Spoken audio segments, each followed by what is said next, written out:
You're a good man, but I'm a smarter man.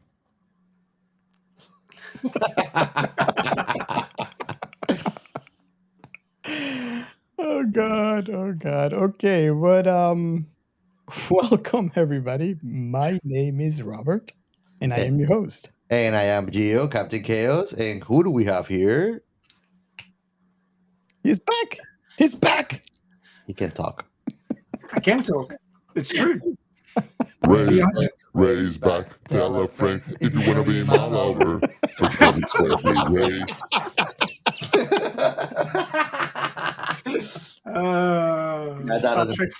Star Trek 23, the bromance continues. So you guys, I hope you guys didn't get tired of me explaining where Ray has been. So finally, he's back, and we're so glad to have him on the show. He's back to the body shop. I've been totally retreated, and I'm ready for another 20,000 miles. Oh wow, we're so glad to have you back, man. We definitely miss you on the show. Ray had a flat tire, so we sent him to the body shop. Yeah, slightly more than a flat tire. They put new rims on you. It's better for them to put new rims than for them to rim you. Yeah. Well, some of the nurses were very cute, so we're changing the subject. Ray, you have a question for us? Your fault, Robert. Who told you to give me whiskey before the show started? It was a mistake. It was a mistake. Anyway. Just so the listeners are fully up to date, I had a heart attack about a month and a half ago, and I have actually had 3 now, so got a collection. You got 3 hearts, 3 heart attacks. What? You got 3 more? 3 heart attacks. I'm not from Gallifrey, right? So. Oh man! What? Well, man. Time Lords have 2 hearts, so they could collect a few more. You never know. But no, I was I had 2 heart attacks 12 years ago, which were coronary artery spasm, which means that the muscles were spasming in my coronary arteries and stopping the blood flow. But this one was actually the whole clogged box and dice thing, and my heart arteries were so clogged that I had to have a quadruple bypass open heart surgery. So that was fun. No stars, would not recommend. Do not do it unless you have to. Not voluntary. But yeah, I now have a zipper, as you can see, down the middle of my chest, where they cut open my what do they call it? I can't think of the name. But basically, they spread open your torso, your ribs. And expose your heart, and then go to town on it. But yeah, they took some arteries from various parts of my body, got a nice little where is it? Nope, down. So you got no arteries in your arm? Well, actually, there's 2 in your arm, so they can take one without too much problem. I'm really crappy at angling my arm to show this thing. There it is. Okay. So you can see the scar down there now. So yeah, anyway, that was a whole bunch of no fun, and it still hurts a bit, but you got to survive these things and keep moving. But I'm so happy to be back. I have missed this. I'm sorry? So what have you guys been watching? No, I'm asking first. Is it me, or you feel like his audio is faltering? It's the noise gate. Oh, okay. So, just wanted to listen to it. So you say that you had 3 heart attacks, man. So it is safe to say that your heart is a warrior. God. I guess you could say that. Ray, I hope you're ready for Captain Chaos. Nobody's ever ready for Captain Chaos. This is part of the problem. You've been holding on the fort. I'm never gonna write anything for science fiction, any plot, any quotes. No, that's not what I meant. Good luck getting the shoutouts, bro.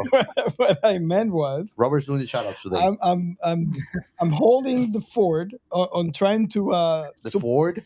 I rather cherry. So at least you help me. Whenever we have them. So because chaos, you can't cage the chaos. No. So it was just me. You know, it was a difficult job, but I did it. I wish you had a violin sad song here, man. I could play it right now.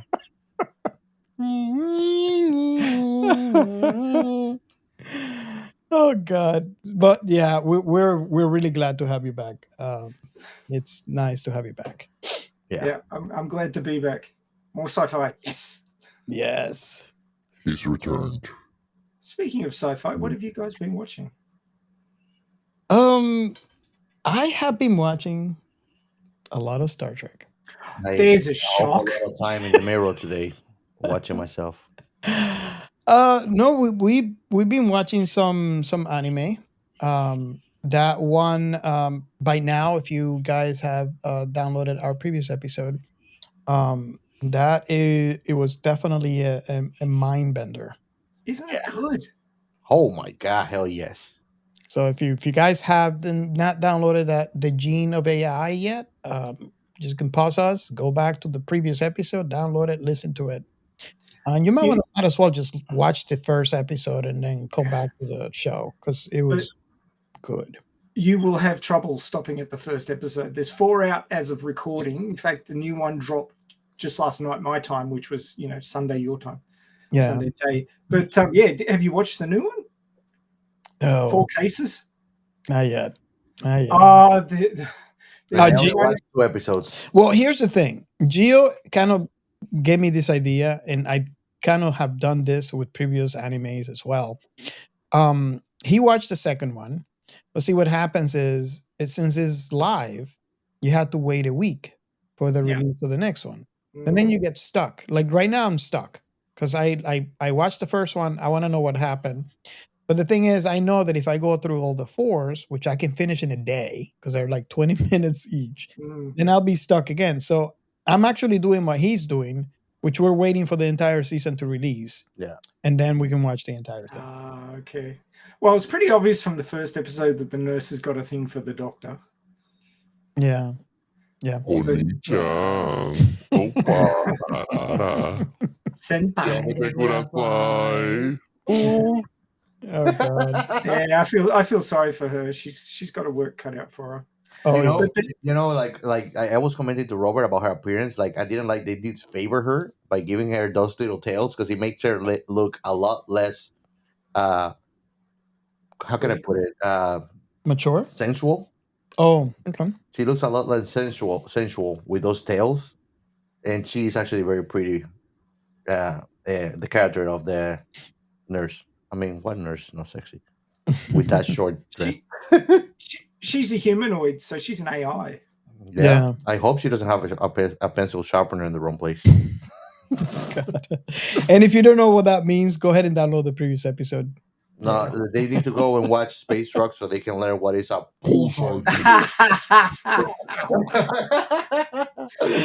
Oh wow! No, the latest episode, it's called 4 Cases, and they're talking about 4 different cases that have come through the office.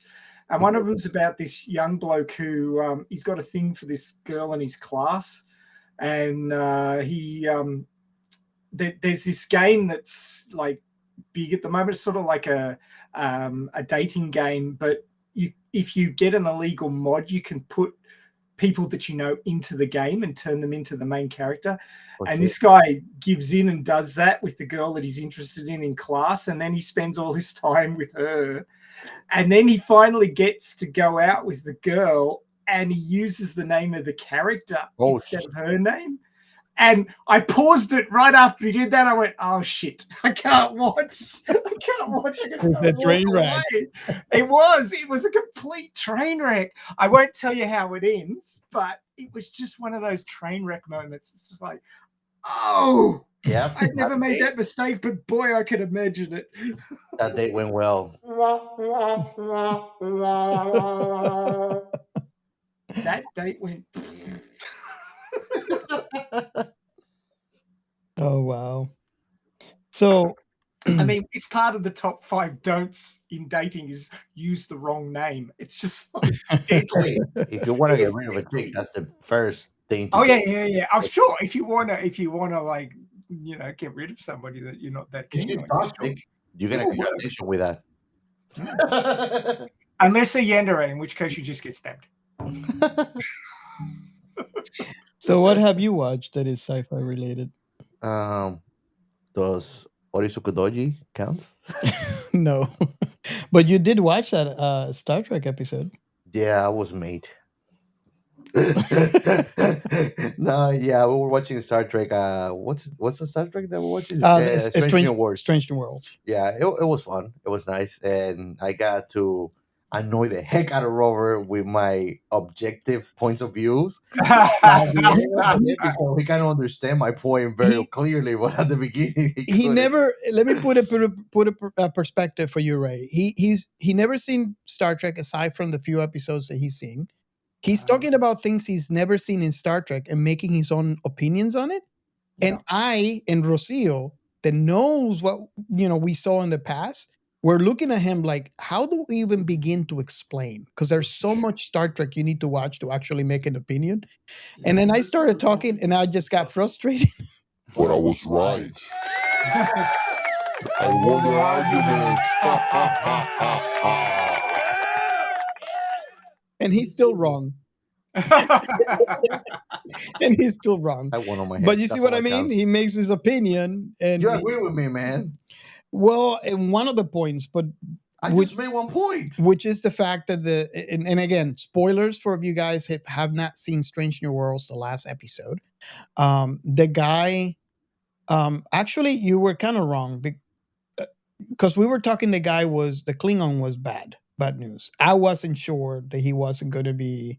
I thought he was bullshitting all his way through. And I told you that he might not have been, and I was actually shaming on the others for not putting their difference aside for the greater good. That was right. I was being objective. I get many other things, but at the same time, when you're being objective about something, you just need to look at the situation, not at the background data. You know? So he was right at that part. I was right. So he was right in that part. But the other conversation that we had, me and my wife were looking at each other. It's like, okay, I know Rocio's not going to go in there, but we were looking at each other like, what the hell is he talking about? It makes no sense. But, that was the conversation. It's kind of hard. But we should make an episode about that. But we're gonna put like a night feud kind of stage here with a button here and there to see who's right and keep points and shit. So Ray, is that it? Is that what you watched there with sci-fi? Oh yeah, well, I mean, I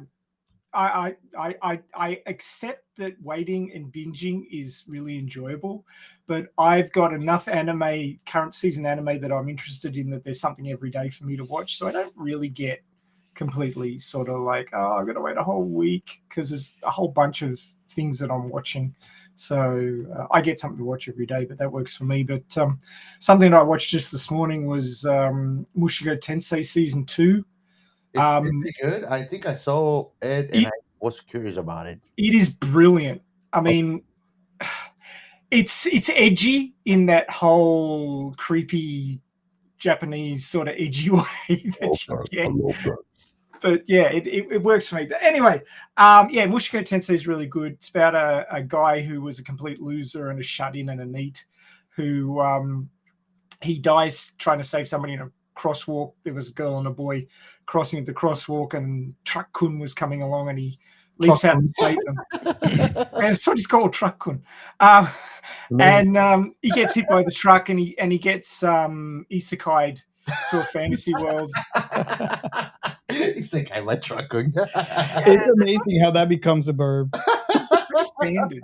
But yeah, no, it's one of the sort of it's not the first isekai story that was written in one of those websites in Japan, the Let's Be Novelist website, I think it's called. It roughly translates to.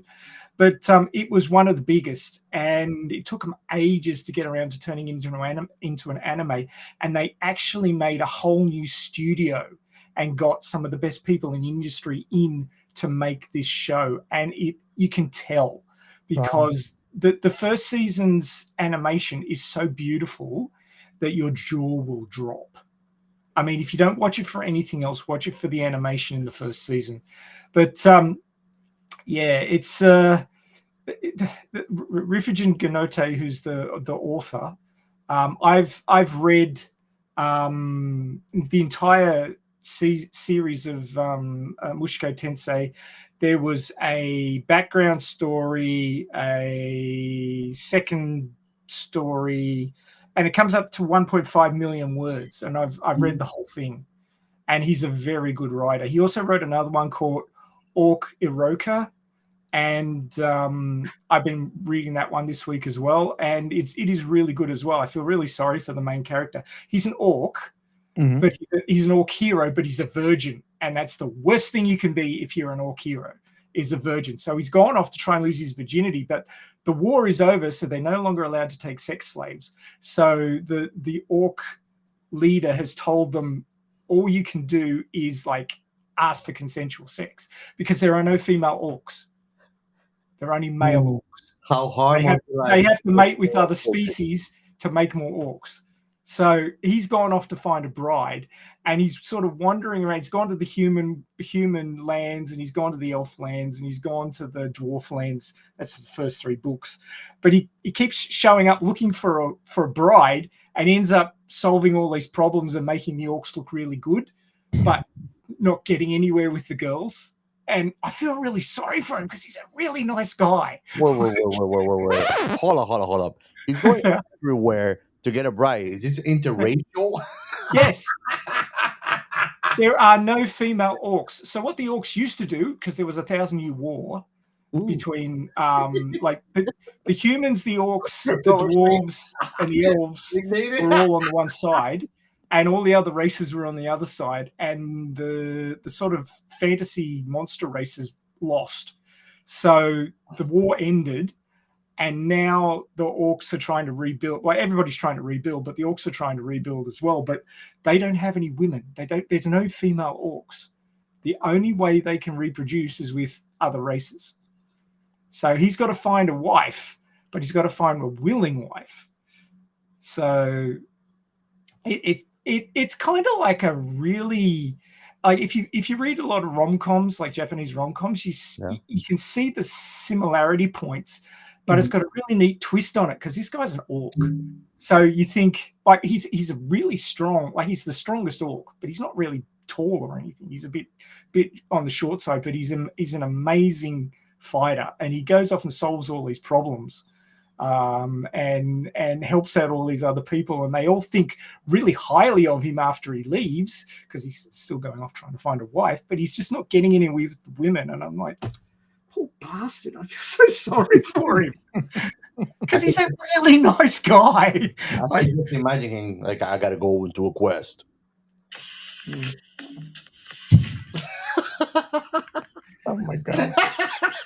Yeah, the thing I wanted to mention before we get back to the sci-fi is that the most recent episode of Mushiko Tensei season 2 was the one I was waiting for, because Rifujin Ganote wrote a whole nother volume when his story went from the web version of the novel to the novelizations that were sold, and he wrote a whole nother section. And in that, the main character, Rudius Greyrat, fights a red dragon and kills it. And I've been waiting for 3 years to see that animated, and I saw it this morning. And, you know, when you've been waiting for so long to see something awesome, and then you see it, you go, yes! So I it happened to me many times. Yep. It's really, really cool. And that's the reason why you guys have to join our Discord. I went through that, actually, to be honest, when I was reading Naruto's mangas, and when I was reading Bleach manga, because it was being current as I was watching it. So even though the anime was like 100 episodes or something, like I was in manga 300 reading, and I was like, I'm dying for this to be animated. And when it happened, it was like, wow, yes. Yeah. It's the best feeling, man. So are we ready for the next segment? Shout out. It wasn't that one. No. Okay, put the right one. Don't let that bearded man near the buttons. Yeah, I need to remove his buttons. Button access denied. Dark Science Fiction Remnant. This is the Funny Science Fiction Podcast. We are the Caribbean Science Fiction Network. We are Monorats. We are One Accord Level 2 Podcast. This is Jesse from Sudden But Inevitable and Open Pike Night. This is Sci-Fi. And you know the drill. Well, no, this is actually that part where we actually remember everybody that we created with a community of sci-fi content creators, the hashtag This is Sci-Fi, which you can find nearly most platforms actually, not only tweet, even though it's a hashtag, which is the beauty of hashtags actually. You can have hashtags Instagram, Twitter, Threads now, even freaking Snapchat. Anywhere. Yes. And I mean, it's the perfect gateway for you to go and You find. can even find it on X. What is that, bro? Twitter. Twitter is Twitter's- X. Yeah. Twitter is now called X for some reason. When you But said you can still that, tweet, we're talking about which makes no sense. porn. I was like, what? No, X. And Should Thread. it be like exit or something like that? Yeah. So how tweets are going to be called going forward? Exit. Exit. Just exit. Exits. Let me exit this. So yeah, this hashtag is like Gio was saying. We wanted to find a place to unite the communities together. We love sci-fi. We love all sci-fi, and I do enjoy Star Wars. I do enjoy Star Trek, and it was harder to go and find. You go and find the communities. But it was very hard to find a place where you could, have all of it all at once. And find like-minded individuals. Mhm. I mean, how many good friends that also are great content creators for podcasts Yes. go to? And I mean, we created now the Sci-Fi Council. We created a new Discord server. I mean, I don't know why people are on Discord anymore. It's 2023, guys. Yeah. We don't. I mean, people think that the fax machine sound is fax machine does dialogue. Discord is not that new, You know, in private hospitals in Australia, they still use fax machines. 2023. I believe you. I mean, even in the corporate world, I'm sure that in the offices where Robert works, or when I was in all working space, that it was office. Fax machines are way better because I mean, sometimes you don't have the time to be like sending an email or something. You just gotta put it there and it scans whatever documentation you need to send. But it's not, even though it's a very ancient technology, it still is very current and useful. Yeah. To think Well, about. I was lying there in bed because I had to wait a couple of days for my operation, and my room was near the nurse's station, and I heard the sound, and I was looking for Gio. I'm like, where is he? Is he here on his phone? Gio's thinking. Awesome. So yeah, we have a lot of ways that we can interact and talk about your favorite sci-fi. And again, Discord is one of those that you can talk directly to us. And don't forget, we do have a hotline. You can call 305-563-6334. And you can leave a message about any show that we have done in the past, any show you would like us to do, any message for any of the hosts here, or the hate mail for the chaos. And if you like to, you can also leave a voice message if you want us to actually play it on our show, and we'll be more than happy to do that too. Definitely. And if you're trying to send me a hate mail, I'll be happy to put a nice voice changer on it and laugh my ass off in the next episode with it too. Come on, bring it. Awesome. Okay, so now we can go with yours. Ouch. I'm gonna do that in the meat of the show too. Well, first and foremost, I want to remember everybody we're part of the Blind Knowledge Network. Go and check them out. They have a great variety of content, a lot of like-minded folks too. Yeah. Go and check them out. Pause and go to the Blind Knowledge Network. You can find them on all social medias. And I'm sure you're gonna find something you like. I love gaming and I love just going and checking out on the guys over there. There's maybe 4 or 5 actually gaming content creators that are on Twitch and YouTube that I actually enjoy watching. Go and check them out for sure. And now with our shout outs, our list for today, actually, we have actually some very dear friends of our podcast. First is Seldom Crisis Podcast. Yeah, and if you like the Foundation, Why you haven't watched that, man? If you like the Foundation and you have not listened to Seldom Crisis Podcast, you are doing yourself a disservice. Yeah, we might remove your honors for your sci-fi card. It's a great podcast, and very one of the cool things, and I don't know if you agree with me. One of the cool things that I like about that podcast is the voice, is how the calming voice. Oh yeah, it's really really cool. So guys, I listen to it. If you have not listened to it, go ahead and pause and go listen to it. If you are a Foundation fan, you need to listen to that podcast. And you can find them in Twitter. Their hashtag, their tag is actually Seldom Crisis Pod. So go and check them out. You just reach like that, Seldom Crisis Pod. Go and check them out. Really, pause now. Go check them. If you like Isaac Asimov work, Foundation specifically, that's the place to go. I love those guys. And next one actually is one of my favorite article writers, collaborators from our website, which you should go and check. I mean, even I am writing articles. Who would have said that? Yeah. I took Robert by surprise there. Yes. And that guy is E. Lee Zimmerman, actually. SciFiHistory.net. Mm-hmm. Go there now. Go and check him out. And his tag for Twitter is E. Lee Zimmerman with double M at the beginning. Next one is actually a person that I've been dying for. Actually, two ladies that I've been dying for them to get back into podcasting. Talkin'Shiz. Yes. I'm happy that they're back finally, man. I like their podcast. Yeah, they're so awesome. Go and check them out on Twitter. They're everywhere too, just like everybody else. They're in Spotify. I think that they're on Apple Podcasts too, right? Yeah. Yeah.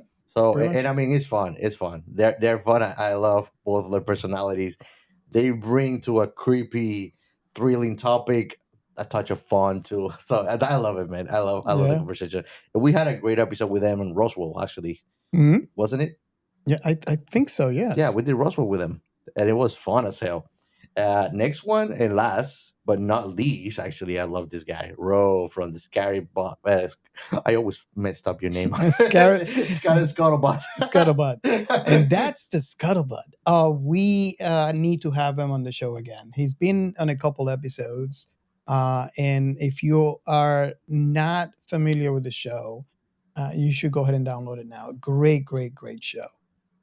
Especially if you love Star Wars, you feel right at home. Yes, absolutely. And he's actually, the tag is at Scary Puff at Scary Podcast, just like that. So go and check them out. And before I close that, I want to tell a message to Ro. You owe me a game of drinking because you messed me up at the Christmas party, and you were not there to drink with us. So be ready, Ro. You owe me getting wasted. Yeah, Ro made a drinking game, and then he left like soon because he had an emergency. Which yeah, he did. But then I was getting wasted because we had to drink every time that somebody says sci-fi, and I was a total jackass, and I oversaid it. Really, you a jackass? That's new. That is very unusual. I am shocked. Oh god! And that will be all for this episode's shout outs, actually. Awesome. Okay, so that would be my cue to go into the next segment. The Outer Remnant. Well, finally, Gio, we have one. we have completely, we were waiving that section. We're waiving that section. Where have you been? I shouldn't say that. I'll leave it to your imagination, guys. He's a pretty neat sci-fi lover, I gotta say. Neat, as in N-E-E. Anyway. I am a sci-fi lover. Guys, you could always come over and hang out with us. Oh no, hang on, you've got your D&D games, you can't. I was going to say you could hang out on Radio Chaos with me if you wanted to. But yeah, I do want to actually. Yeah. I do want. We're overdue. We're big time overdue. I think that for next week I might actually join in, and I want to start actually reading Gumu. You should, because next week we're actually starting on the Zerkapan arc, That's a new arc after Motorball. So Do they still? I know that it's a little bit off topic, but it's about Alita. There's always time for that. Do they still actually bring in new episodes for Alita, or is all written down? yeah, it's well, there's 2 series that are finished, and he's on a third one called Mars Chronicles, which he's still writing. So yeah, it's still being written. In fact, in September, Battle Angel Alita Mars Chronicles Volume 9 will be coming out. Nice. All right. I'll look forward to get started with on that. the 12th of the 9th. So yeah, it's still going. Nice. I look forward to get started on that venture then. The first series was 9 volumes. The second series was 18 volumes. Okay, how many? And up to 9 so far, but he's nowhere near the end of it, I don't think. How many chapters you put in one volume, just for giving me an idea? Ooh, maybe 12, 15. Okay, that's not bad. I thought it was a lot more. Yeah. Well, I wish it would have been a lot more though. I mean, I love Alita, man. You can never get enough of her. Yeah. It is a good story. Yeah, so I was on Radio Chaos. I wasn't a host. I was, but I was a panel member. Episode 174, which was streamed on Saturday afternoon your time. How will the fandom's role change when the sequel is announced? So we're having a discussion about what we needed to do once the ball was rolling on the new films, and how we were going to help make them, crack $1 billion at the box office. So getting the word out, making our own merch. Just basically, increasing the number of people in the Alita army and getting people to watch the movie. The DVDs are quite cheap at the moment. They're like less than £4 British. Okay. Over in the UK, but they're pretty cheap in the US as well. So you can pick it up pretty cheap on Amazon at the moment. So check it out if you haven't already, because it is a brilliant sci-fi story. Lots of cyborgs and high-speed violence and all that sort of fun stuff. Absolutely, man. And that's one thing that I wanted to mention. And I don't know if you guys would agree would probably agree with me anyways. I probably won't, just for the heck of it. The thing is, if you love sci-fi and you have not seen Alita, it's a disservice. Yeah, it is a great story. The movie is anime movie, and I mean, I've read maybe like 2 episodes of the manga. And it's not for lack of desire that I haven't continued. Really. Yeah. So if you are listening to the show and you've never seen that movie, at least the movie, right? Which is the easiest thing that you can get involved, is just watch it and get back to us and let us know if we were right. If as a sci-fi lover, this is a thing that you are missing out. I think if you are a sci-fi lover and you have not seen this, you're missing out. And if you think I'm wrong, by all means, you can come and tell us. I don't give a crap if you think I'm wrong, but I want to hear it. I want to hear out. And if you have seen the movie and you want part 2, you got to join the Alita army. You are part of the Alita army. Yeah. But they got to, not only that, I think I'm going to take it a step further, Ray. I'm going to overstep my boundaries as part of the Alita army. Twitter or Instagram or somewhere where hashtags works, and type hashtag Alita Army and be part of it. Really, it's worth it. Yeah. Awesome. Okay, so I always ask this question, and don't ask it. Let's start talking about the movie. In the answer is always the same. Are we ready? I'm not sure, man. I was born ready. I'm feeling uneasy. The presence of Ray here is so different about talking about him and having him here. Before we oh my gosh. Before we read the plot, I want to say I'm really addicted to dust.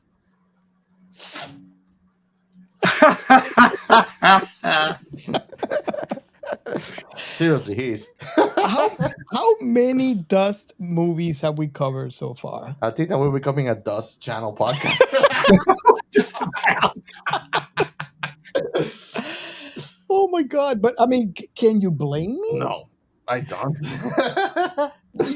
This movie that we're covering right now is I think is one of the longest one that we have seen in the channel. Although Captain Chaos did find that on Tubi, and if you listen to our previous episode, you hear him mention that is actually on Tubi. The channel has movies that are like an hour, close to 2 hours. Actually, curiously enough, I'm not sure about this. If somebody actually has gone, but I think that what they're doing is they grab a topic like time traveling, and they do a small compilation. That's why it looks like a 60 movie long film, but it might be 2 movies or even 3 put together, which is very interesting because it's like watching Love, Death and Robots or something, but all together, so you get a very lengthy experience to enjoy.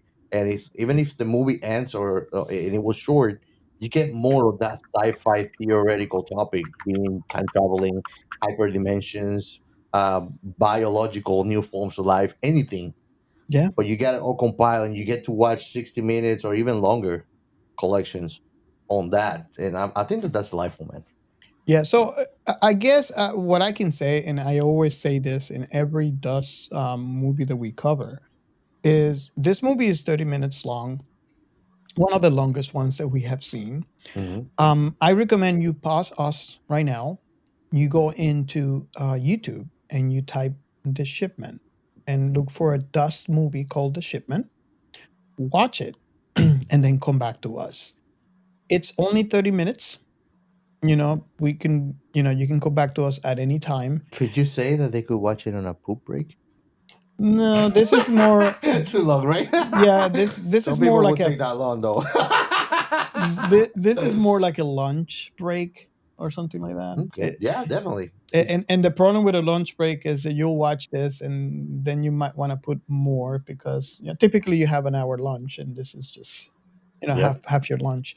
But yeah, go ahead and watch it and then come back to us. We'll be waiting. And if you actually overstep your lunchtime, don't blame it on us. That was your goal. The good thing about Dust is that you can get a quick hit of sci-fi. Like, I think the shortest one I've seen on there is about 10 minutes. So, even if you've only got a 10-minute break, you can jump on there, find a 10-minute long piece of work, and all of these movies are made by sci-fi lovers. They're people who are laboring of love. They're not like commercial operators, like big studios or anything. They're all doing it off their own backs, their own ideas, their own designs, and there's a lot to appreciate. And you're covering a lot of that in this story as well, because I mean, besides a couple of spots where I noticed like pipes that didn't lead anywhere, it was really well done. Yeah. So I guess you guys can't blame me for being addicted to Dust. No. Yeah, man. It's fun. We might have to organize an intervention, Gia. Yeah. At some point. Yeah, we might need to, man. Put him on rations. Yep. Or maybe he's gotta go cold turkey, bro. He's still got his Star Trek, so he's got something. Yeah, I still at least he's not watching Doctor Who. Well, that's because it's not out yet. We're cut up. So, who got the plot? I think we got the plot. Do we have a plot? Well, there's not a plot per se, because this is not like a full-on movie. So there isn't actually a Wikipedia page. Bring me the plot, Ray. Oh God. The scary part is that he made that mask. Yep. It's a somewhat made out of foam, dry ice. That must be some good beer you're drinking. Yeah, bro. You wouldn't believe what I was high on when I did this. No, I'm just kidding. Dust? Yep. Sci-fi Dust. Dude. And if Dust is listening, anyone from Dust is welcome on our show. Bring your movie directors. We'll talk about it. Yes. Unless we've talked about it already, that could cause a problem. Double up. But anyway, so this is more a back of the DVD cover blurb rather than a full plot synopsis, but I'll try and fill in the blanks. So, an ex-slave trader struggles to live a reformed life as a lowly interplanetary cargo hauler. Stranded and broke, he faces his dark past and a difficult ethical choice in a desperate attempt to provide a better life for his daughter. So this guy's daughter is quite skilled in art, and she's applied to an academy to further her skills, do some learning at a place of high education.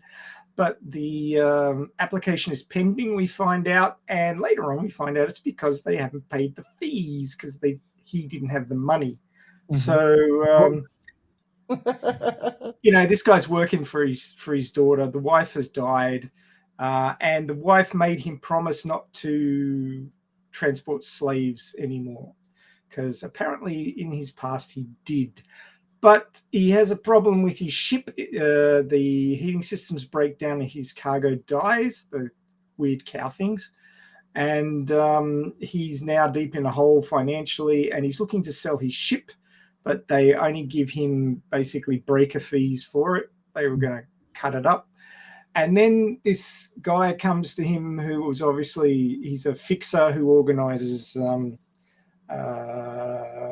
jobs for independent transport operators, and basically says, hey, look, you can get your ship repaired and make a whole bunch of cash and, get out of debt if you transport these slaves for me.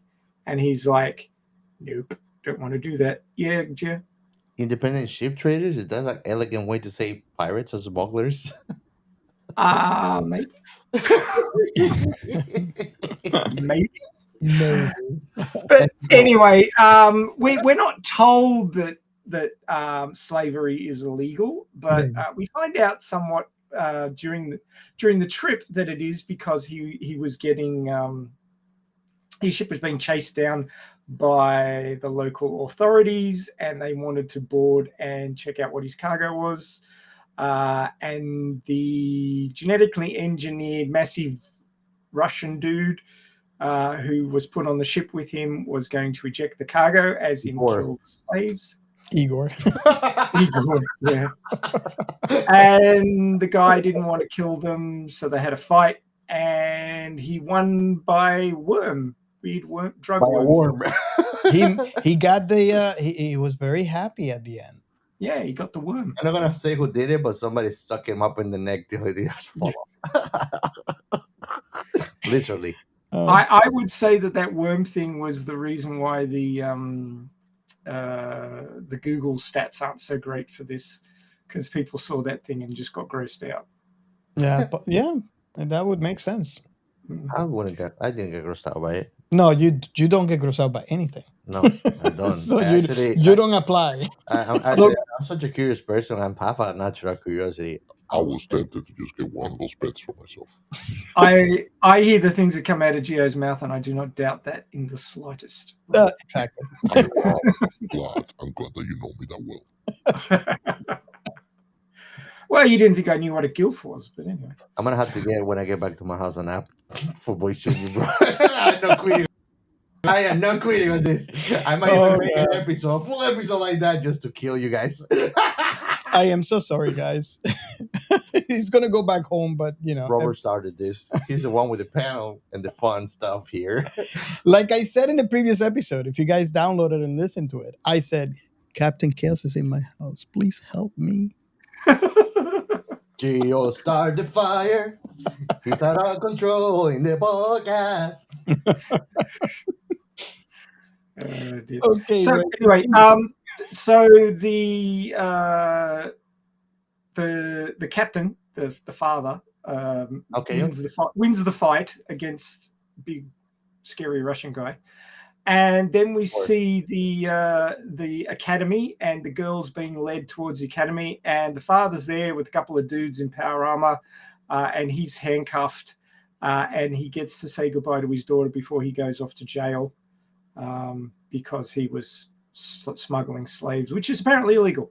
So, but they didn't specify that in the beginning, but you work it out by the end. So the girl gets, as soon as he got the money, he transferred it to the school before they got stopped. so that she could go to school. And she goes to school and he goes to prison because that's fun. Fair exchange. Perfect exchange. Yeah, many ethical problems. Hey, let me ask you guys: isn't that better exchange than all dying in starvation in space, frozen?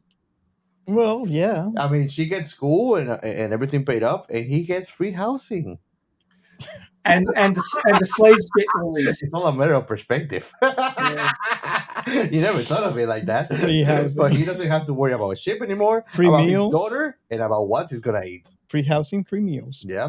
I mean, I don't know how picking soaps happens in this future, but Oh God. Ray's perplexed. Like, what am I witnessing right now? I wonder if he's making sandals like Pseudo's mother. Yeah, maybe. Please help me. Space sandals. Space sandals. What would space sandals would? Can you do a spacewalk on it? Maybe they have little rocket engines in the back. Ooh. Station keeping thrusters. Nice. So this was a Captain Chaos recommendation. What? I guess let me start with Ray. First thoughts. We were 2 days year old when we watched this. So What is your, and I guess our perceptions might be very close because we just watched it today. What was your first impression when you watched this film? Well, as soon as it started, the visuals were terrific. The music really sort of fit the scene. It was clearly a labor of love from the opening moments. You could tell that whoever wrote it really cared about it, and whoever directed it, put it together, really cared about it. And it's twice as long as your regular sort of dust entry, so they spent more time and money on it than the average. And as I said, besides a couple of questionable pipes in the cockpit, I really didn't spot anything sort of slack or lackadaisical about the sets or the CGI. Everything looked terrific. Mm-hmm. The docking sequence at the station looked fantastic. I mean, it was really well executed. It had a good story. It was emotional. Yes, Yes. very much. There was a couple of actors who hammed it up a little bit, I think. The guy who was looking to buy the ship was pretty hammy. But, oh no, that was the repair guy. He was cool. Yeah, he was cool. Oh God, yeah. Now the guy who was looking to buy the ship was a little bit hackneyed, but I mean, yeah, like I think it was a really good effort. Hey, the guy that was trying to buy the ship, the second one was just shameless. It was like, I could just spend tripping for parts and get that. It was like, that's precisely what I want to do. In his face, he just told him, like, yeah. I was like, dude, really? Yeah, but no, it was a great little entry. I thought that I was kind of interested to see what the school was going to be like. Actually, one of those sort of school drama type things could have evolved out of this, but it resembles Naboo. It does, yeah. Yes, it's true. It's somehow, true. Yeah. It had that kind of imperial touch to it. Naboo does that. Yeah. So before you go, because you probably you've seen this prior. I don't know how long ago you've seen this. More than a month and a half, 2 months ago. Okay. But I'll watch it more like 5 times, 6 times already. So, yeah. So my first impression on this film, it's weird, right? Because I still don't know what to think of it. Maybe because since we saw it today, I'm still chewing over it. It was very emotional. I think if you are in a situation like me where you're a father of girls, But on top of that, since I am an empath, that was very emotional. The we probably talked about that in this episode. But I still don't know how I feel about this film. And that is a good thing because um this film is making me think. This film is making me analyze what I just saw. There has been many times where I've seen film where it's done and gone, and good, and move forward, and I don't look back. And at least this film is somewhat well enough that has made an impression on me enough that I'm just mulling it over and over. So hopefully by the end of this episode, I'll be exploding all those thoughts that this film has is actually make me it's making my brain active right now after watching it. So there's two perspectives. How is your perspective since you're the one that have seen it the longest, and a lot more times than we have? Well, I think that the movie did. I mean, to me, it's beside the point to even celebrate Dust for their great work with CGI. They never fail to impress on there. Mm-hmm. So that's what I don't even mention that part. But the composition of the movie, I think it was fantastic. I think it was they did a great job putting the emotional baggage that the characters of the movie Yes. had, and charging with heavy emotions what was going on in the background and their past was bringing Yes. with them to their current situation. And I mean, I think that it was a great experiment for the social dilemma that was being played on the movie. Yeah. It was fantastic because it's like when you look at how what the decisions that they were supposed to have to make choices on, there were no wrong right choices. They were not really left with choices, you Exactly. know. So it was one of those things where you throw someone into a maze and they have no other options but to keep on running to try to get out of it. You know, Mm. when you look at the father's side, he didn't have any choice. He need to look first for the safety of his daughter and the well being that she's gonna be able to live on and fulfill her dreams if she can too. There was a scene. Because I mean, the mission that we were giving, it was a no really for anybody that Yeah. has any pinch of ethical and morals and integrity. But when you look at it that way, it's like you had to put all that aside. It's a survival. Even if slavery was legal, right? Let's change the topic here for a minute. Hmm.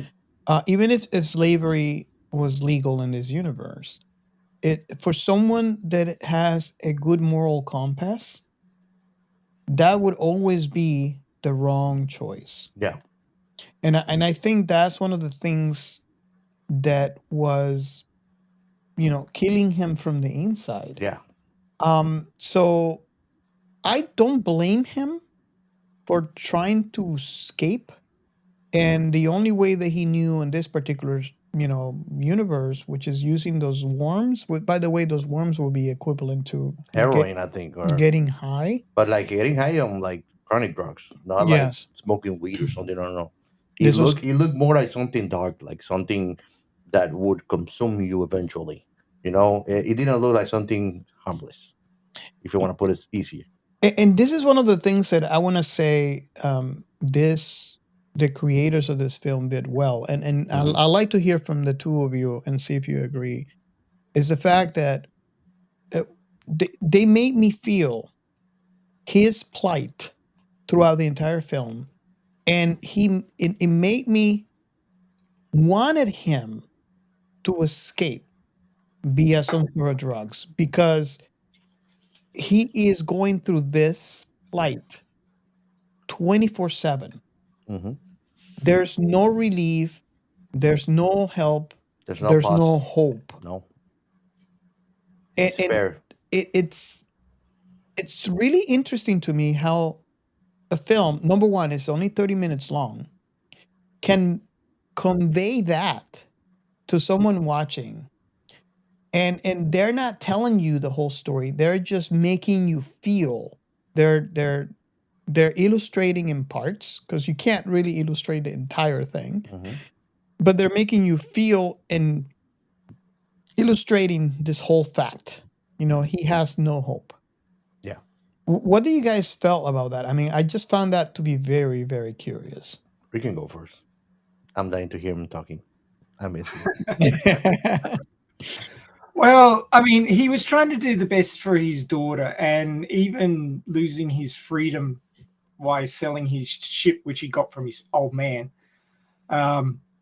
He was looking at her future, and he wasn't thinking about himself. So he wasn't being selfish or anything. And I mean, I don't know how expensive those worms were or where he got them from or anything. And it wasn't brought up in the show at all. But he'd lost his wife, and he had no one. He couldn't tell his daughter his problems. Yeah. No. He just had to deal with it all himself. He didn't have any friends to talk to. It was just him and his daughter. So he had nobody to turn to. And all the people he was working for was like, where's your money? And he's got like, I don't have any. So they wouldn't repair his ship. He was accruing docking charges, which he couldn't pay. They would only buy his ship for scrap, so he wasn't going to get much out of that. So they were lowballing him on it. And, he was just trapped. So I can understand somebody who's trapped, Yeah. Falling back on drugs. And it looked like they'd been sitting in there for a while. So he probably was, keeping them as a last ditch survival tactic or something. I can't deal with this. I've got to do something to take my mind off it, kind of thing. Yeah. Mm-hmm. Well, what do you think about that particular scene? I mean, not the scene, but the fact that this film is able to convey that. I think, like I said before, that's one of the things that made the movie so heavily charged. And I get by self experience to understand many of those things. And I think that, I mean, when I look at him, it's not only being trapped, which Ray put it in perfect words, but also the face of despair. Yes. You know? Oh, yes. That like he's not something that matters anymore. His daughter is the only thing that matters. And when you think of it, I feel like he feels, even though it's not the reality, that he got the better end of the deal. And you got to see actually with his ultimate choice of keeping the cargo under and facing those consequences, who he really was. That he's really a person of integrity, that he's not a bad person at all. Far from that. And honestly, I mean, I can fathom to imagine, I'm not a parent, but being a parent, having to raise your child by yourself because you lost your partner, and then not even being able to have a normal life that can provide you and your offspring some kind of sense of security, and I mean, addictions are just that is people trying to escape reality because they can take it anymore. And don't get me wrong, I'm not saying this is right. No, it's not. I'm just saying It's sad. it explains, and you kind of root for the guy to have some sort of escape. Yeah. Because it's just a living hell. So what I grasp from the film, as to the situation that they're in, is the fact that they are cargo holders, and I guess their ship is broken. They are not able to deliver their payload, which seems to me like the equivalent to cows. So not only did they have to do an emergency landing, where they now have to not only pay for the docking charges, they have to pay for repairs to the ship, but in doing so, they lost their cargo. They lost the shipment. So now they're not going to get paid. No. So this person comes in and tells him that if he does this job of where the cargo is actually slaves, and it seems like how many? There were quite a lot. 200 they mentioned. 200 slaves, which is a very heavy burden to be taken. women and child and men and I mean Families. Actually, families, whole families. complete families, where he has to deliver them. Then he would get pay well enough not only to repair the ship, but to be well off for retirement. So that, in a way, I can see how he saw that as the one solution, the one hope in this bleak existence. Hmm. Because for him, and I'm sure for every parent out there, your kids are the more important things, and doesn't matter that I'm going to end up in jail as long as you got your kids' future Secure. secure. Absolutely. And you can kind of see that it's slightly sad face at the end, But but the relief. conviction and relief, Yes. then yeah, I don't matter anymore. I can go to jail happy, knowing that now my kid has it made. Hmm.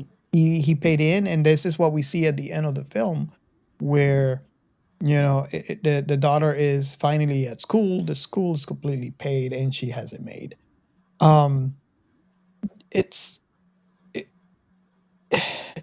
and this is the part what I said. I'm still mulling over the movie. I still don't know what to think, because this is one of those films that it might not be hard sci-fi, but it is that type of story, that type of drama that makes you analyze, the ethical dilemmas, ethical consequences, and the situation of the human condition. Yeah. Yeah. And again, the trickiest part is there's no wrong choices. It is the whole situation is not right, and that's very messed up. That's the biggest paradox of the whole movie, Yes, if you think about it. there's many choices made, and it doesn't matter if you go to the left or if you go to the right. There's no right or wrong choices. It's just a situation. Here's a question for you to throw the cat amongst the pigeons. He promised his wife he wouldn't transport slaves anymore, right? Yeah. But then he took the job. Hmm. Do you think that he deliberately contacted the authorities to get them to come and take the ship? That's a great that is a great point. perception, actually. Because then he wasn't transporting slaves, he was freeing them. Yes. Holy shoot. And you That have could have been. you have a really good point, because I mean, he based on what we see, and again, this is only 30 minutes. We don't have much information. Based on what we see here, he is that type of person. Mhm. And it makes you wonder. I think I have the answer to Ray, actually. I think that was exactly, I think that Ray caught on to it very well. Because if you think about it, he was literally waiting per second for that transfer to be done. And what did he do? He sent it to the school right away. He's like, oh no, when we finish, I'm going to pay my daughter's school.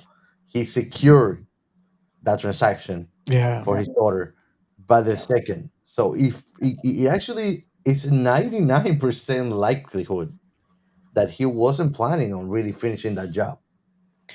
Because I mean, if you think about it too, the people that he was dealing with, what certainty he had that he was gonna make it to the other side in safety? That's That true. these dogs were not gonna actually just off him? Maybe this guy, that Igor guy, was supposed to be the insurance that, Yep. when the mission was completed, he was Off them. ordered to off him. Yeah. Yep. Absolutely. It makes. I mean, think about it. If that wouldn't be the case when they were having the fight, because the big guy was telling him like, no, you gotta let them go. I'm the smartest guy, whatever. Mhm. He wouldn't have tried to kill him. He would have knocked him out and made sure that that was done. Yeah. But that was not the case. His first instinct was to knock him out and choke him to kill him. Why would he switch off from doing the right choice, even over your body, to let me kill you first? You know? Yeah. They didn't value him as an asset. He wasn't keen on transporting slaves. He was doing it as a one-off. So he wasn't like a repeat offender. He wasn't working with them voluntarily. They knew that, so he was expendable. Yeah, he wasn't an asset to them. Yeah. absolutely. And I mean, think about it. And he knew that. I think that he was well aware of that actually, because the other guy looked too sketchy. Like the comment that you made when we were watching, that deal sounded way too good to be truth. I mean, he was being offered way too much money Yes. for the job too. I don't think that. I mean, when you look at the comparison of jobs that he got paid before, or the balance that he had versus what they were offering him, it's like you're going 1,000% revenue up. It's outrageous. It's like it's like me telling you, oh, take this can of beer to the other side of the town and I'm gonna pay you $100, and I give you this can, but I don't tell you what it has inside, and I tell you I'm gonna pay you $1 billion for taking it. Yeah. It's just like, nah, that's a trap. And I, It's a trap. It's a and trap. that actually plays well into what Ray said. Yeah. Because it's so obvious. He had to see this. So maybe what Ray mentioned was already a plan he had from the moment that he got offered that, because he knows that, he probably knows well enough they're going to pay him half, and then before they pay him the rest of the money, they're going to off him and probably off his daughter too. Yep.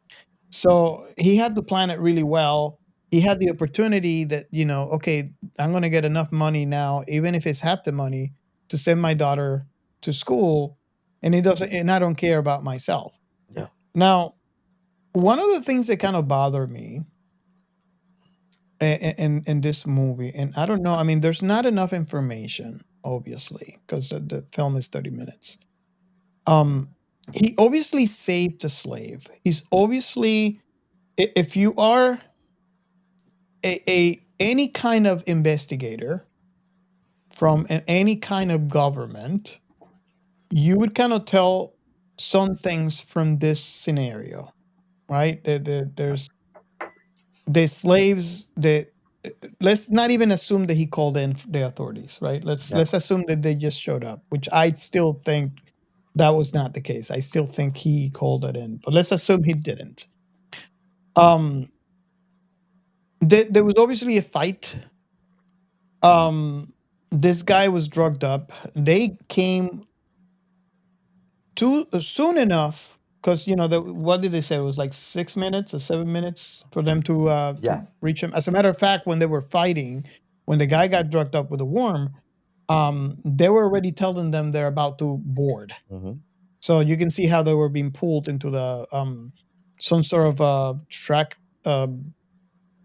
tracking ray, or Tractor beam. Some kind of tractor beam. So they were already on top of them. We're talking about seconds away. So as an investigator, or someone that official like that, I like to think that they were kind of the equivalents to the police of the universe in this Space Federation. Space Dun, Federation. dun, dun, dun, dun, dun, dun, dun, dun, dun. Don't you agree that there would be some questions in finding that scene? Yes, that kind of bugged me a little bit. It's like they didn't even were interested to see what really happened. It's like, this is what it is. You're here, that's it. Because he did save the slaves. Yeah. He deserves honors. He deserved commemoration, and he got jail. And I mean, it leaves the question if after this he would actually get fair trial. Mhm. That would have actually get a better resolution than what we are left to guess that happened. I like to think, and let me know what you guys think about this. I like to think that he's going to jail, right? They put you in jail, they gather all the evidence, and they go to court. I like to think this is the type of universe, right? We have no idea this is it. We have watched so many sci-fi movies to tell that there are some universes, some IPs, that there's no court system, right? Mm-hmm. So I like to think there is a court system here, that he is going to jail. They are gathering all the evidence. They have some sort of judging system where the evidence is produced, and maybe he does get a fair trial, and the recognition that he did save the slaves comes up, and he gets some sort of reduction of his sentence or reduction or freedom or whatever that might be, and not complete space house arrest. Space house arrest. I just drive my house wherever I want to go. Exactly. So, what do you guys? I don't know if I should start with Ray and then move on to Captain Chaos. But what do you guys think about that? Because it kind of bothered me at the end. I don't know. Well, you see, my backroom theory about him dobbing his ship into the authorities. I think the moment they said, "Oh, Igor's got to come with you," and he's like, "I don't need anybody," and they're like, "Oh, he's a good co-pilot and he doesn't need a lot of sleep." The moment they put that guy on his ship, he knew he was screwed. Because I think at the moment that he said, "Okay, because I need a rest," that's when he cued to the audience that he's on them, so the player is gonna get played. Yeah.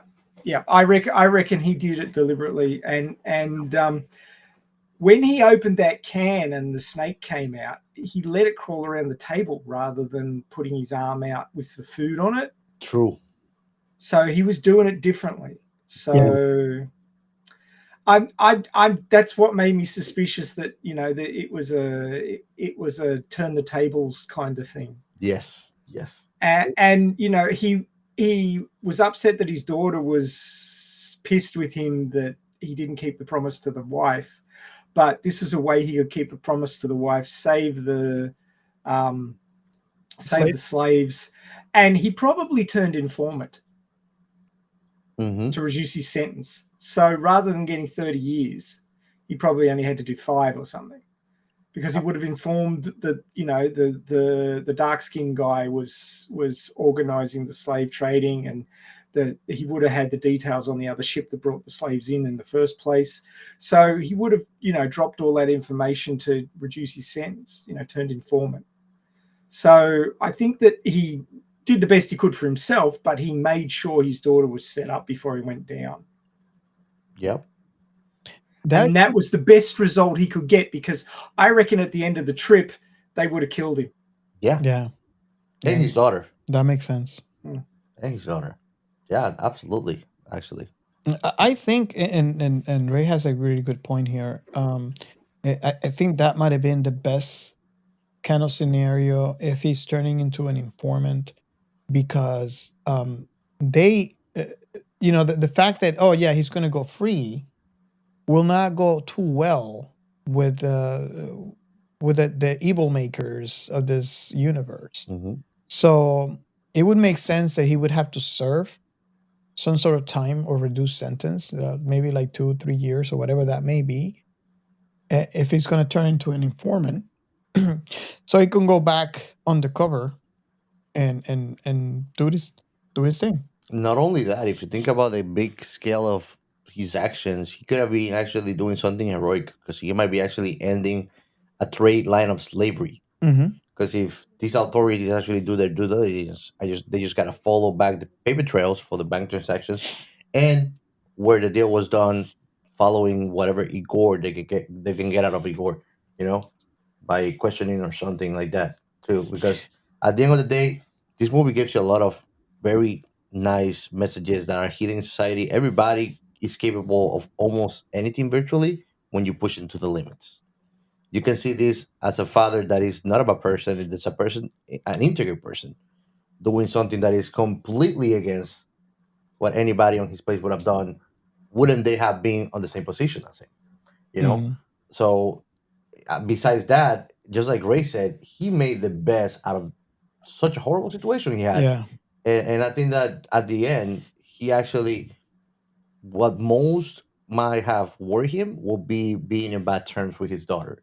And I think that it was relieving, at least for me watching it, was relieving to see that his daughter was just heartbroken that he was going to be locked up, but she was not furious with him to the point that she didn't want to see him or talk to him.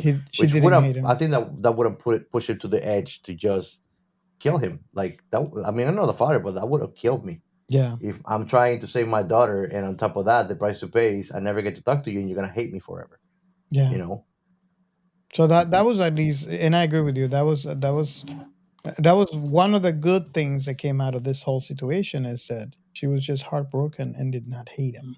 Yeah. Because that could have been really bad. And I mean, it's gonna be like just jumping into that universe. It's gonna be more of epiphanies when she grows older to understand what her father did for her, probably, and for all those people.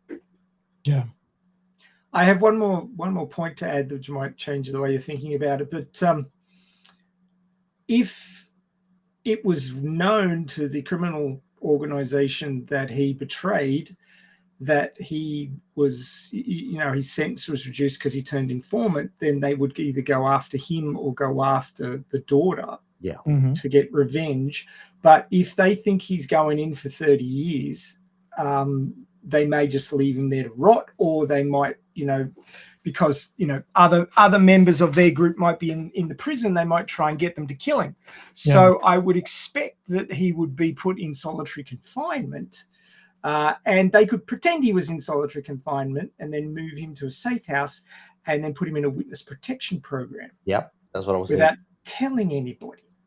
So that way he could get out early and, in a year or so, and, then have some, I mean, it's futuristic, so they could do some sort of manipulation to his features so that he wasn't as recognizable. And then he could go under witness protection, and then he could see his daughter again. But I mean, they don't show any of that, but it's quite the possibility. If he was working with the authorities to bag these guys, and that would be the best way he could have done it, to, before he left, send a communique to the authorities saying, I'm transporting slaves, we're going through this sector, send a ship, I'm ready to turn state's witness. That would be, because if you do that ahead of time, you've already organized a deal. So you're on much better terms than if you're trying to do it after the fact that you got caught. Yep.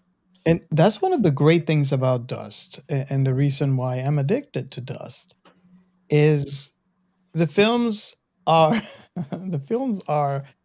short, right? And we have talked about this on many occasions because we have done so many Dust episodes in this show. But the fact that is, they give you enough information for you to make your mind as to what is going on. They don't give you all the information. Yeah. And I compare this to what it is like reading a book. So you read a book and you make your own interpretation in your head. So when you watch this, some films are like 15 minutes, some like these are 30 minutes. And you make your own mind. You make your own mind what happened prior and what happened after the film ended. And I think that is one of the greatest things about the films that I have seen so far. And I'm going to say this so far, because there's no way that I can watch every single Dust production out there. There's a lot. But there's hundreds. Out of the ones that I have seen so far, I can honestly tell you I haven't found yet one that I don't like. That's true. And I wanted to mention, Ray mentioned that like 15 minutes or so, the shortest movie is actually my favorite one, Ray. It's 6 minutes. 6. That's right. I forgot about that. Oh, wow. That's my favorite movie. Yeah. And it's 6 minutes. That one you can watch in a poop break. If you have not listened to our episode on it, go back to our back catalog and download it. Let us know what you think. That was a great episode. You get our episode, you pause in the beginning, you watch the movie, and then you go back to it. And if you got any questions, you just go back and watch it. While I was in hospital, I listened to that episode, guys, and I did what you said. I paused and I went and watched it, and then I come back and I'm like, yeah, this works. It's cool. Yeah. So yeah, that's one of the great things about Dust films also, is the fact that you could actually pause us. You go watch the film and come back to us, and you would not miss a bit. So absolutely. So what did you think about that film? Oh, it was good. Yeah, I quite enjoyed it. Nice. The character design was really cool. Yeah, that's one of the things that we were talking about that in that episode is how well the aliens were designed. Oh my god, that's one of the aesthetics of the anatomy. It was one of the things that captivated me the most because I mean it was majestic. Yes. It was majestic actually. And those AIs were bastards. Oh my god! I mean, my favorite part was when I was like Initiating motivation protocol. motivation, my ass. Well, they motivated him, all right. Yeah. So going back to this film, it's one of the great things about it. I mean, granted, I do want to see more, but in this particular film, it makes you wonder what more can you get. It seems like you might have a couple of questions to answer. Mhm. So maybe another 15-minute episode on this one would answer those questions. But it's kind of like it's a well-rounded story. Yeah, absolutely. What do you think, Ray, about that? I mean, I know they never give you all the information, but it seems like the story is done.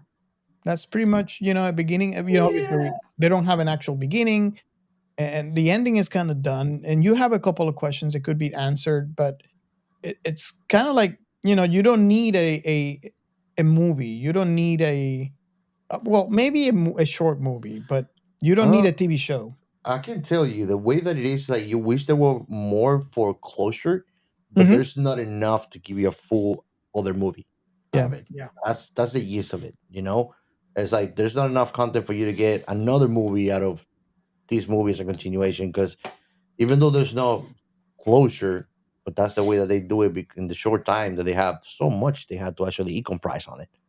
But when you think about it, it kind of gives you everything and gives you a good idea actually when you think about it of what's going to happen. Isn't that hard to do as a writer? Oh my god, to give you like so much, a full complete story in such a short time. So much, yeah, absolutely. Well, you've got basically they achieved their objective in that if we can sit here and talk about a 30-minute movie for what we're at an hour 22 now, but if we can conjecturalize, is that a word? Yeah. But if we can think about the reasoning behind this guy and that he could have set it all up and screwed over the cartel that was running the slaves. I mean, if there's enough hints in the story that I can pull all that together from what happened in the movie, and I've only seen it once, so this is not like multiple viewings and thinking really, really hard about it, then I think they have achieved their objective. They've given you enough loose ends that you can tie them together and come up with some macrame. So I think it was really well done. I don't think they needed to do any more. Yeah. I agree. Awesome. Yeah, it's well, I don't know. Partly, we have been known to talk an hour about a 6-minute movie in the past. It might be just us, but I do get your point. It's well rounded, and you maybe 15 more minutes to answer some questions, but it doesn't take away from the story. Even if they never do that, the story is done. It's complete. I mean, the only way that more of these will work out if they will have to take the whole story and expand it. I don't think there's a good equation where you can put a continuation of it and you can get a full story out of it, because there's a whole story already behind it that has a conclusion on it. It just doesn't have that closure, but it's purposely done like that. Yeah. That's the beauty of loving and accepting things for what they are and enjoying them. And it might ruin the story if you go back and expand into it too. Yeah, I mean, how many times have we experienced, every single one of us, that towering fear that they're gonna make a live action or they're gonna make a reboot of something and it's just gonna screw it up and it's gonna be like nothing, even shadow of the original work, and you'd rather not be it. Yeah. Yeah. Awesome. Yeah, like the latest Matrix movie. Honestly, it's just like Robert liking Dragon Ball, or He I says that did there's a like live it. action of Avatar. I don't know about that. Mm. But it's like, to me, I liked it. I didn't like Matrix Evolution. Sorry, I don't. I watch Matrix. The Matrix, I watch it more than once a month. Yeah. Reloaded, I maybe watch it once every 2 months. But Revolution, I never watch it. What about Resurrection? Resurrection was fine. I watched it like 3 times and never watch it again. You know, but it was good closure, I think, because I didn't like the ending of Revolution. Matrix is considered one of the top 5 movies of all time, in that it is a complete story, well written, well rounded. And when we get around to doing Matrix, we'll go into this in greater detail. But it is considered one of the top 5 movies of all time for its screenplay. Yeah. So if you think about it, Matrix is one of those films that revolutionized filmmaking industry as a whole. Yeah. Completely. Definitely. Yeah, it did. I Definitely. agree. That's how big it is. Going back to this movie for a second, you could write a sequel to this, like the further adventures of Captain Snakey or something like that. The Snakey? Well, I don't know what his name is, so I just had to come up with something. But I mean, the way this story was pitched, it's like a moral gray dilemma. Yeah. People struggling to survive, parents worry about their child's future, a child with great talent who needs to be nurtured. I mean, there's all these sorts of points in it that make it quite heavy and make it quite thought-provoking. Mm-hmm. But if you were to continue it, you could have something like, this guy becomes an operative for the government, but he's sent to protect his daughter because the cartel's coming after her. Take for it revenge in outer space. and basically becomes Hitman in outer space. But you could do that, but it wouldn't quite have the same impact, and it wouldn't quite have the same angle, and it would need more time. Mm-hmm. There's no first impression twice. Yeah, exactly. So I mean, you could extend this story, but it would become different. Mm-hmm. So I mean, that's the trade-off.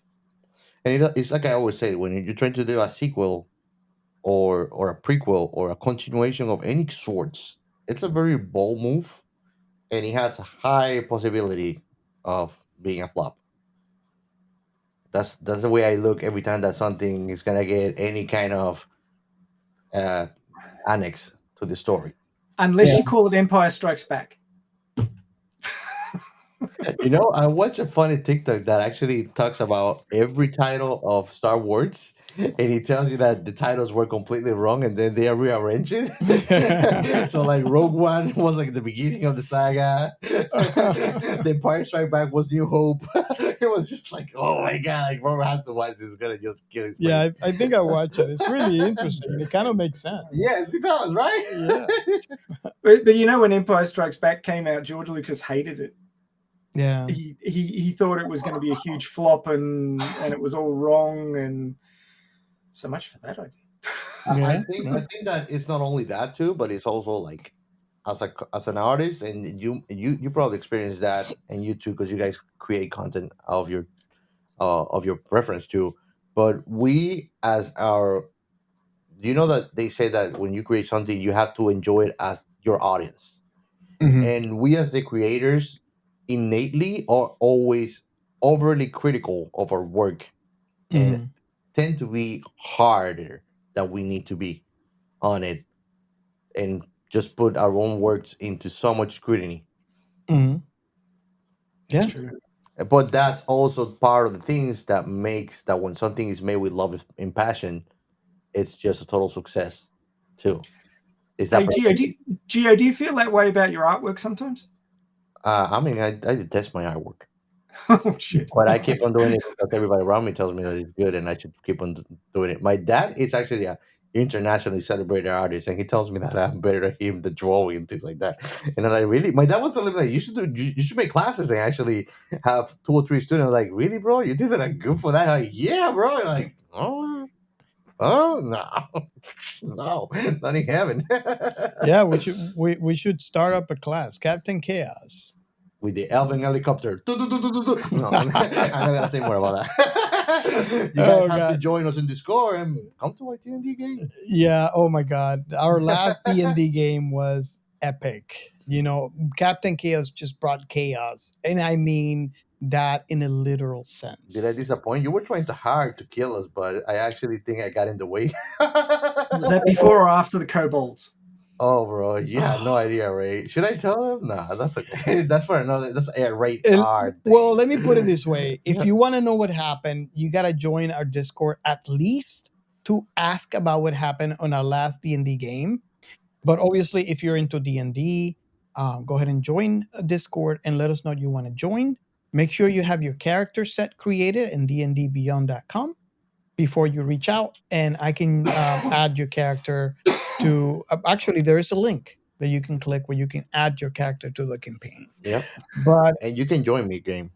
It's oh my God. There was, just to give you a little synopsis, they found themselves against 20 goblins and 2 wolves. Mm-hmm. And we what level were you guys? Like you're barely 3 level. I was level 1 because I forgot to level up. Somehow I made it through the game. Yes. So I'm not going to tell you what Captain Chaos did, but it was kind of epic. So oh yeah, you guys might want to join our Discord to find out. What version of D&D are you using? D&D Beyond. The latest one that is in D&D Beyond. I think isn't it 5? I might be. I have no idea for the version because I'm not even a D&D. I might be wrong, but I think it's 5. But the cool thing, Ray, is like we are all in the campaign in the website. So like when you roll on the web browser, everybody gets to see your roll. If you want to roll just for your game master, you can do that so nobody else can see it. It's super cool because it's almost like real D&D, but you're able to do it in a virtual space. Mm-hmm. That's good. It's so fun. Awesome. So getting back to this film, I guess we are down to the final question that we usually ask on this show, and I think, Ray, you and me are going to go first, and so we don't get tainted by Captain Chaos's thoughts, because he has seen it already 5 times. We only seen it once. Can I do a majestic interstellar introduction to what you're about to say? Okay. Imagine that what Robert's gonna say is thoughts, and then he goes, finish him. Thoughts. Fatality. So you want to go first, Ray, and yeah, sure. Or you want me to go first? So I was today years old when I watched this. I didn't know what I was getting into going into it. But just from the very opening scene, I was captivated by the amount of love that had gone into this production. Even to the point of there's a shot where the daughter is looking through the viewing window into where you read my mind. Where the animals were housed, and you could see muddy footprints where the animals had got up on the window trying to get out or get to the food or whatever they were doing. But it was just these little details. Yeah. And I did rag them for their pipe that went nowhere and had 2 open ends on it. But other than that, it was masterfully done. And a lot of love was put into this. And the screenplay had depth. The acting was good in parts. Some of it was a little bit hackneyed. But the story had enough depth that we could sit here and discuss it and come up with theories as to, did the guy actually turn on the slavers and set all this up so that his daughter was set up? And I reckon he did. I reckon he turned state's witness. I didn't catch on until you mentioned it, though. Yeah, that was a great observation. Yeah, but I mean, it was all there. And as a lover of sci-fi that's not spoon-fed to me, I like to think about it as a writer myself. I like to look behind what's happening and try and look at motivations and how did this turn out like this? Was it happenstance? Was it a setup? And of course, the guy being on the ship tells me that they were planning to off him. That's my strong feeling. And then he turned the tables on them. And sure, he went off to prison, but he's probably got a plea bargain. And, you know, if you were to continue it, it could be the further adventures of Captain Snakey. So, you know.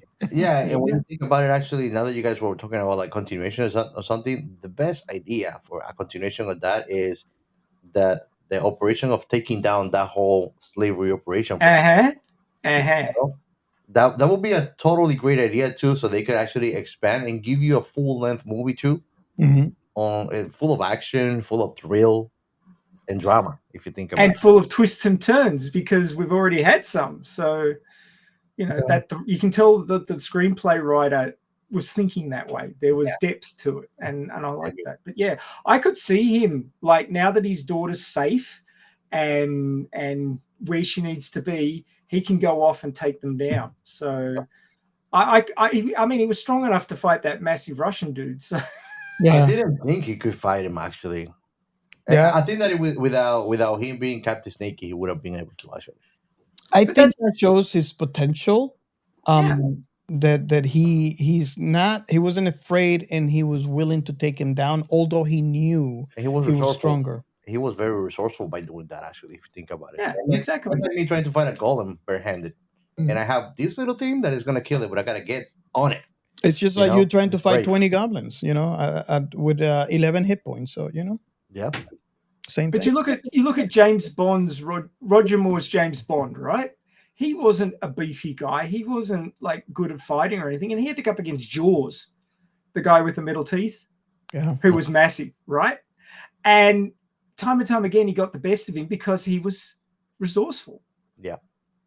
And that's the sort of, you know, secret agent, mole, whatever you want to call it, that you want. So they're the resourceful ones are the ones that you know, survive and get the job done. It's not the strong ones. Yeah. Because, you know, you just come up against a stronger one, you're screwed. So yeah. I mean, yeah, he could, you know, become an agent for the good guys. I guess they're good. I hope they're good. To stop the slavery ring. So I mean, you could extend this story. I think they've done a really good job of setting up the universe, and I reckon it's got more legs if they wanted to. They just have to keep the Captain Snakey. Yeah. The Adventures of Captain Snakey. His signature move, the snake out of the cuff. Awesome. Okay, so my final thoughts. You heard me talk about this earlier. This film left me thinking, and in my book, that is a really good thing. You hear my thoughts about different things. I think this within the film, obviously, this film was really well done in the fact that it was a complete story, and it obviously, the proof is in the pudding. We are actually at the 1 hour and a half mark talking about this film. I am sure that I'm going to have more thoughts the more time I let it sink in, and the more I actually talk about this. And it's one of the great things that I like in a film or in a TV show or any particular IP is the fact that to me, if it leaves me thinking about it, it's a success. It definitely made an impression on me in all kinds, in all aspects, including an emotional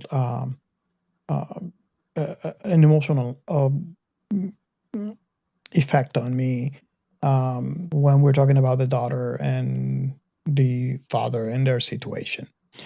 The film is well-rounded. I think everybody should at least give it a chance. 30 minutes long.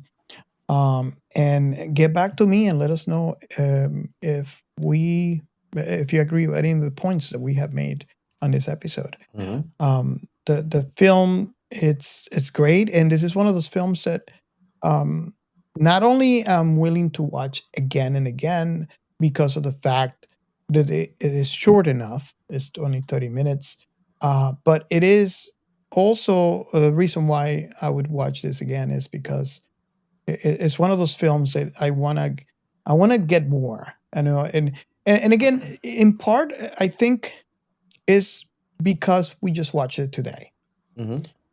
We literally watched this and started recording the episode.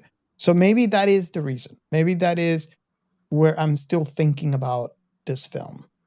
But I can tell you there have been many, many films, many IPs that I have seen prior to this that do not leave me in the situation that I am in right now. So that for me is a plus in the book. And that's my final thought. So noise I made. So what is your final thoughts on and I leave you for last because you've seen this a lot more than we have, so we probably have a lot more opinions on it and things that we haven't really covered that you probably cut on. And like they say, the last one lasts the best. There you go. But I mean, I think that this movie is a film that everybody should watch if you like sci-fi for sure. Yeah. If you like drama too and thriller, it's a very good movie because it's very emotionally charged when you think about it. I think that is quality filmmaking. The reason that I've watched it so many times is because it's so loaded with so many little details and little cues that every time that you watch it again, you catch something new. And actually, many of the films of Dusk have this treasurable thing that I enjoy so much, which is being able to watch something over and over and get something new every time. You're like, oh, I didn't notice that. I didn't notice this. You know, like that's one of the most enjoyable things about watching or enjoying any kind of product or media that you like is when it gives you aha moments. Yes. You know, that's when you really realize that it's getting you into it. Yeah. So I definitely suggest that everybody like go and check it out. I mean, I don't know what you're doing at 1 hour and a half listening to us. If you haven't, go watch it. You could go pause it if you haven't, and do so. And I mean, I think that I would like to hear what our audience had to say about this movie. And all the other ones that we covered too. Go to our Discord channels. We're live there, and I like bullying on people, so I need new victims. Hashtag become Gio's victim. Hashtag may Robert watch Babylon 5. If that's ever going to happen. It's going to happen. It's in Trilo. It's going to happen. I don't know if it's ornamentally there, but it's there. No, it's definitely going to happen. I don't know when, but it's definitely going to happen. Yep. And if you're not watching YouTube, you're missing out on our really clever stickers. Yeah. Hashtags. Awesome. The ticker has it. So are we in that part where we're going to give actually Ray the stage? We are ready for it. I want to do that part though. I don't want you to press the voice because I'm going to say it myself. And we're going now to give the floor to Ray with the science in science fiction. So, I mean, you guys have been doing a great job of that in my absence. So, you know, like it's rubbed off, which is but we have to warn you off now. Well, you have to understand. You have to understand the chaos. We all miss you, so that's basically what's going on. Oh, guys, that is what's going on. So, how we're gonna do this? Let's see. You're quite free to imitate me. I don't mind. I'm not as witty as you, man. No pressure.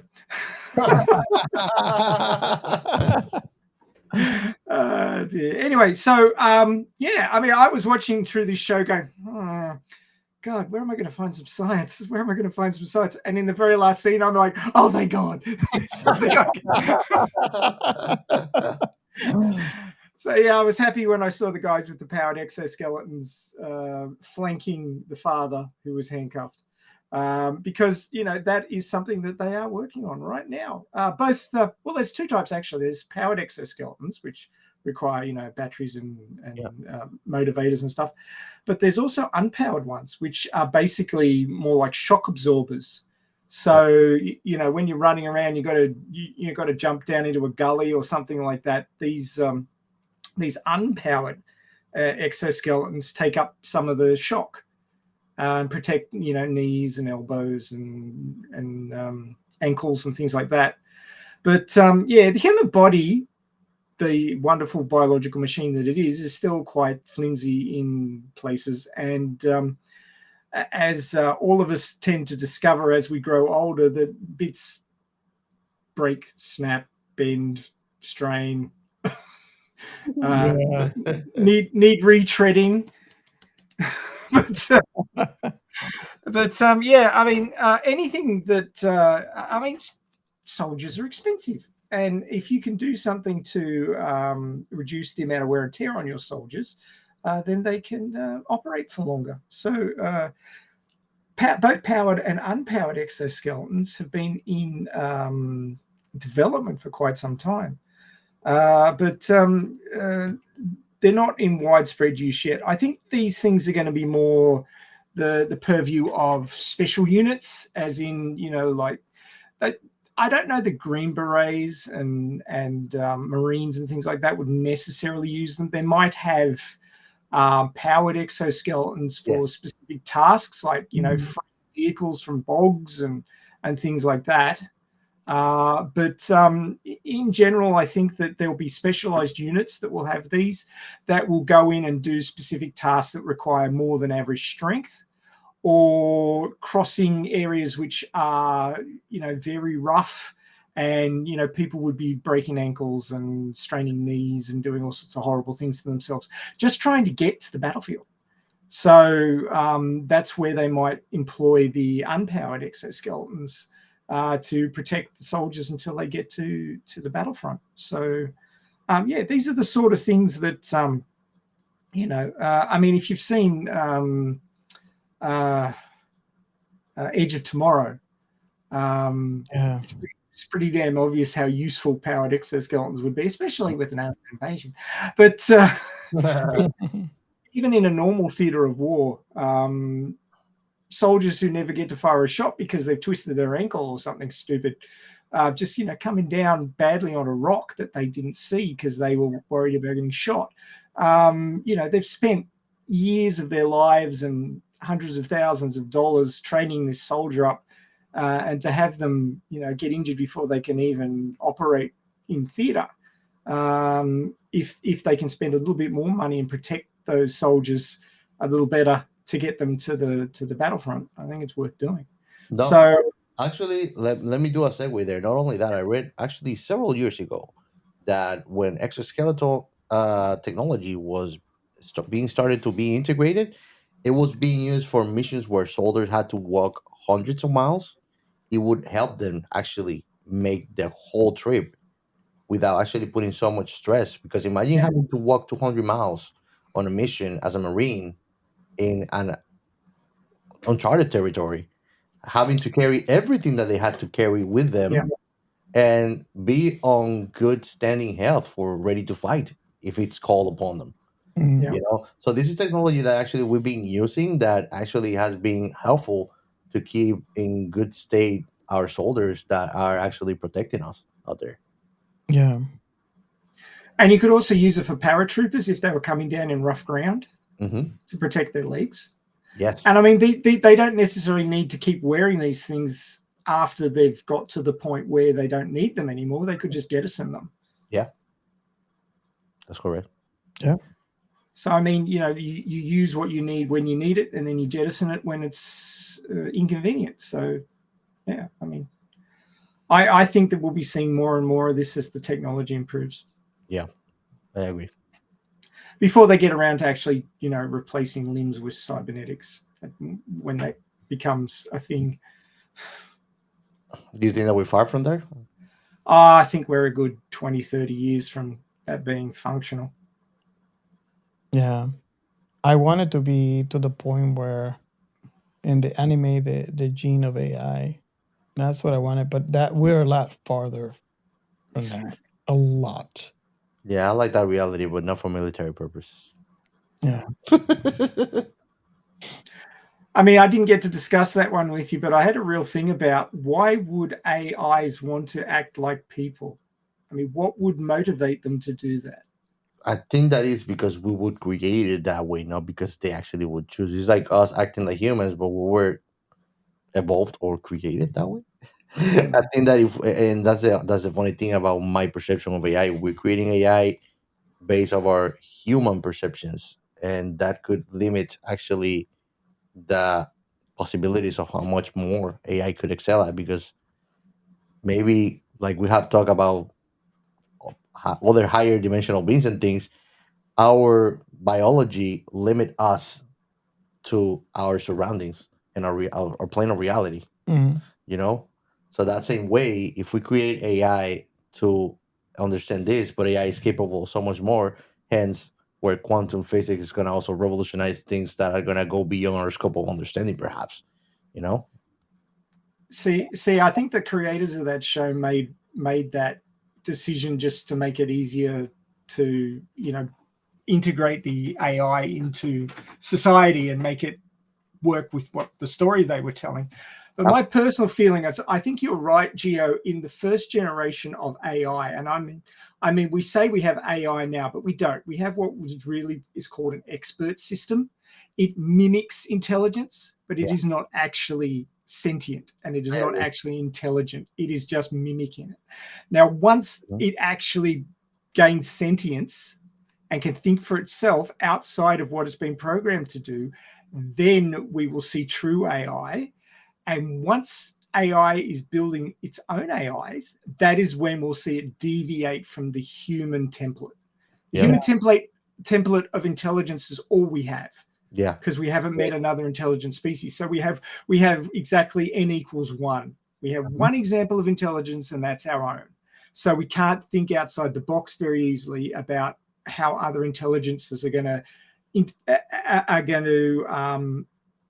interpolate their surroundings.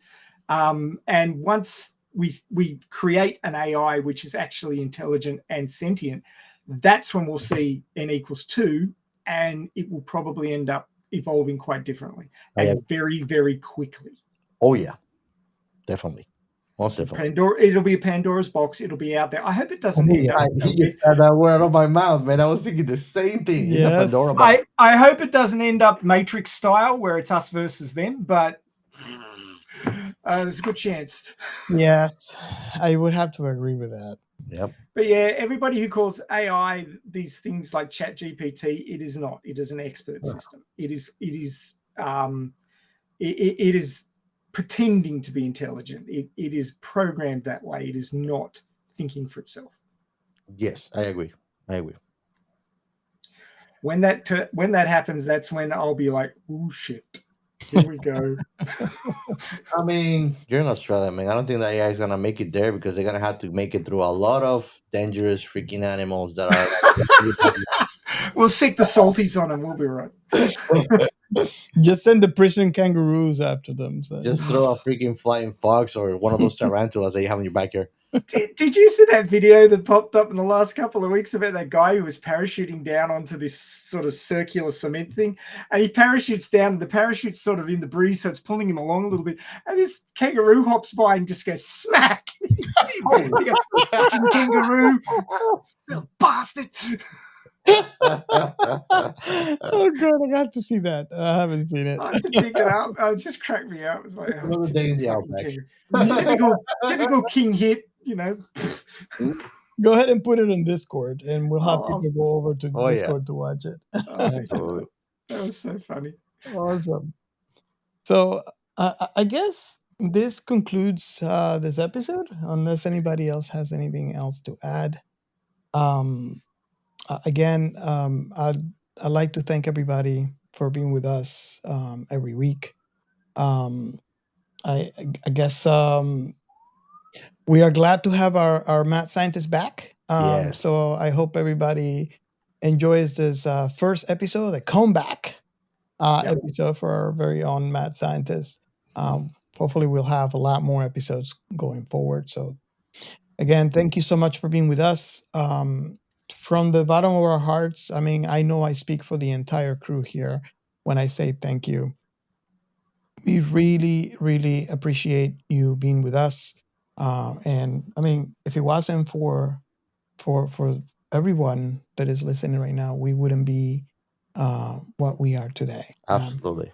There has, we, as you can tell, there's many times when, as humans, we have up and downs, and there has been a couple of occasions when we know and you guys are would agree with this when I said we were thinking about stopping the show, and if it wasn't for you guys, coming back and wanting more content, we wouldn't be here right now. So thank you so much from the bottom of our hearts. We really appreciate you guys for not only listening to us, but the engagement on that we have with you guys online. So thank you so much, and we hope to see you on future episodes. Thank you, listeners. I'm heartless, so I do it from the bottom of their hearts. But thank you, guys. The bottom of my retreaded heart. Bye.